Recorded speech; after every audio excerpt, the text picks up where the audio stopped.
differently. What will you do?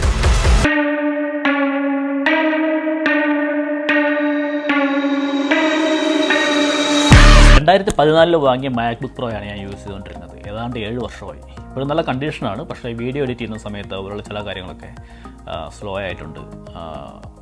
macOS update ചെയ്യാൻ പറ്റത്തില്ല, അങ്ങനെയുള്ള ചില കാര്യങ്ങൾ കാരണം എന്തായാലും ഒന്ന് അപ്ഗ്രേഡ് ചെയ്യണമെന്ന് വിചാരിക്കാൻ തുടങ്ങിയിട്ട് ഒരു വർഷത്തോളമായിരുന്നു. M1 പ്രോസസ്സർ ഇറങ്ങിയപ്പോൾ മുതൽ വാങ്ങണം എന്ന് വിചാരിച്ചുകൊണ്ടിരിക്കുകയായിരുന്നു. പക്ഷേ ഒരുപാട് റൂമേഴ്സ് ഉണ്ടായിരുന്നു പുതിയ റീഡിസൈൻഡ് ആയിട്ടുള്ള മാക്ബുക്ക് പ്രോ വരാൻ പോവുകയാണെന്നുള്ളത്. അപ്പോൾ അതുകൊണ്ട് ഞാനത് വെയിറ്റ് ചെയ്യുമായിരുന്നു. കാരണം മാക്ബുക്ക് പ്രോയുടെ ചിപ്പ് അപ്ഡേറ്റ് ചെയ്തിട്ടില്ലായിരുന്നല്ലോ. എന്തായാലും ആപ്പിൾ ഇവൻ്റ് കഴിഞ്ഞ ഉടനെ പോയി ഓർഡർ ചെയ്തായിരുന്നു. M1 Pro Max പ്രോസസ്സറും 32 GB അടക്കം കസ്റ്റമൈസ് ചെയ്തെടുക്കുകയായിരുന്നു. ഏതാണ്ട് 2518 പൗണ്ട്, 2.5 ലക്ഷം രൂപയായിട്ടുണ്ടായിരുന്നു.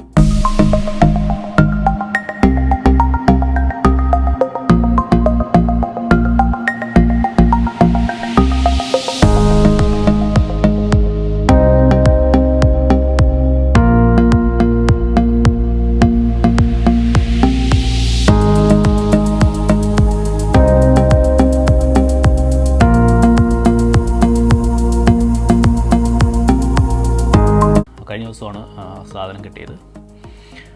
നമുക്കൊന്ന് അൺബോക്സ് ചെയ്യാം.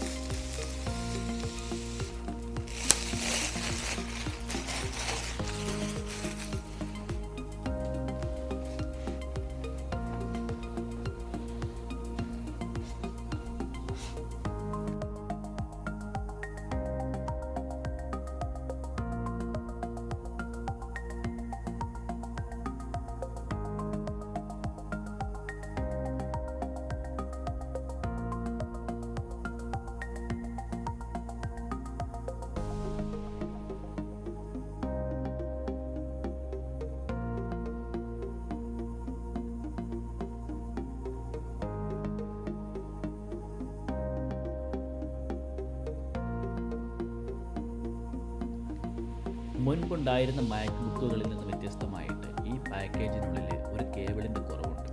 അതായത് അഡാപ്റ്ററിൽ നിന്ന് മാക്ബുക്കിലേക്കും അതുപോലെ തന്നെ അഡാപ്റ്ററിൽ നിന്ന് വോളിലേക്കുമുള്ള ഒരു കേബിൾ ഉണ്ടായിരുന്നു. എന്നാൽ ഈ ബോക്സിനുള്ളിൽ അതില്ല.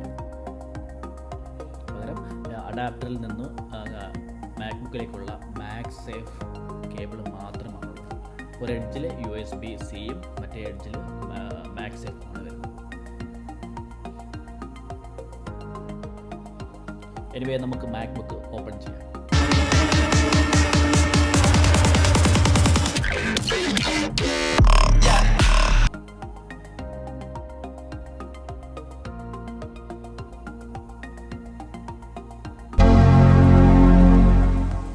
സ്റ്റാർട്ടിംഗ് സൗണ്ടിൽ നിന്ന് തന്നെ നമുക്ക് സ്പീക്കറിൻ്റെ പവർ മനസ്സിലാക്കാൻ കഴിയും. നോച്ച് അഥവാ ക്യാമറ ഹോസ്റ്റിങ്ങിലേക്ക് മൗസ് കഴ്സർ കൊണ്ടുപോകുന്ന സമയത്ത് അത് അവിടെ ഡിസപ്പിയർ ആവുന്നുണ്ട്. അതുപോലെ സ്ക്രീനിൻ്റെ കോർണറിലേക്ക് കൊണ്ടുവരുന്ന സമയത്ത് എന്നാൽ ഇങ്ങനെയല്ല. പകരം നമ്മൾ വെർട്ടിക്കലായിട്ടും മൗസ് മുകളിലേക്ക് മൂവ് ചെയ്യുമ്പോൾ ഓട്ടോമാറ്റിക്കായിട്ട് വലതുവശത്തേക്ക് തന്നെ നീങ്ങുന്നുണ്ട്. സ്ക്രീനിൻ്റെ കോർണറിൽ മൗസ് ഹൈഡ് ആവുന്നില്ല. macOS 12.0 ഇങ്ങനെ ആയിരുന്നില്ല. മൗസ് കോർണറിൽ ചെറുതായിട്ട് ഹൈഡ് ആവുന്നുണ്ടായിരുന്നു. എന്നാൽ macOS 12.01 എന്ന അപ്ഡേറ്റിലാണ് ഈ ഒരു സൗകര്യം വന്നിരിക്കുന്നത്. അതായത് നമ്മൾ കോർണറിലേക്ക് മൗസ് കൊണ്ടുപോകുന്ന സമയത്ത് ഹൈഡ് ആവുന്നതിന് പകരം കോർണറിലേക്ക് തന്നെ നീങ്ങുകയാണ്. കീബോർഡിലേക്ക് നോക്കുമ്പോൾ തന്നെ നമുക്ക് മനസ്സിലാക്കാൻ പറ്റുന്ന ഒരു ഡിഫറൻസ് കീബോർഡിൽ ബാക്ക്ഗ്രൗണ്ട് ആയിട്ട് ഒരു ബ്ലാക്ക് കളർ കൊടുത്തിട്ടുള്ളതാണ്. അതോടൊപ്പം തന്നെ ചില കീ ബട്ടൺസിൽ അഡീഷണൽ ഒരു ഐക്കൺ ഡിസൈൻ ചെയ്ത് വെച്ചിട്ടുണ്ട്. അതായത് ഒരു ഗ്ലോബിൻ്റെ സൈൻ നമുക്ക് കാണാൻ പറ്റും. മാക്ബുക്കിൻ്റെ വലതുവശത്തായിട്ട് SD കാർഡ് സ്ലോട്ട്, ഒരു USB-C പോർട്ട്, HDMI പോർട്ട് എന്നിവയാണുള്ളത്. ഇടക്കാലത്തുണ്ടായിരുന്ന ടച്ച് ബാറോട് കൂടിയ മാക്ബുക്കുകളിൽ ഇതുണ്ടായിരുന്നില്ല. മാക്സ് സേഫ് തിരിച്ചു വന്നു എന്നുള്ളതാണ് മറ്റൊരു പ്രത്യേകത. അതോടൊപ്പം തന്നെ 2 USB-C പോർട്ടും ഹെഡ്ഫോൺ അഥവാ മൈക്ക് കണക്ട് ചെയ്യാനുള്ള പോർട്ടുമുണ്ട്. എൻ്റെ 2014 മെയ്ഡ് മാക്ബുക്ക് പ്രോയുമായിട്ട് ഡിസൈൻ കമ്പയർ ചെയ്യുന്ന സമയത്ത് ടോട്ടലി ചേഞ്ച് ആയിട്ടുള്ള ഡിസൈനാണ് നമുക്ക് കാണാൻ കഴിയും.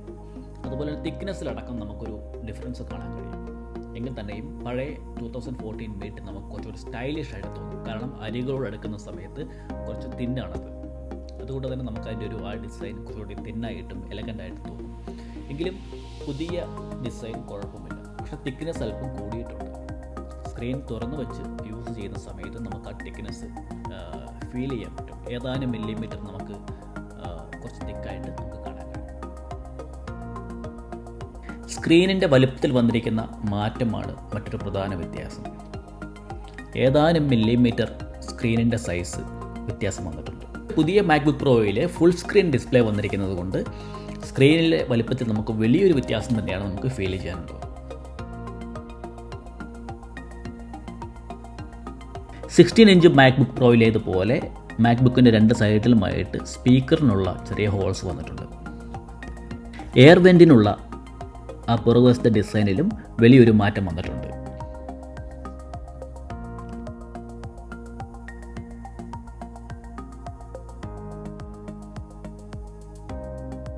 പെർഫോമൻസ് കമ്പയർ ചെയ്യുന്നതിനായിട്ട് ഞാൻ മുമ്പ് ചെയ്ത ഒരു വീഡിയോ പ്രൊജക്റ്റ് 2 മാക്ബുക്കിലും ഓപ്പൺ ചെയ്തു.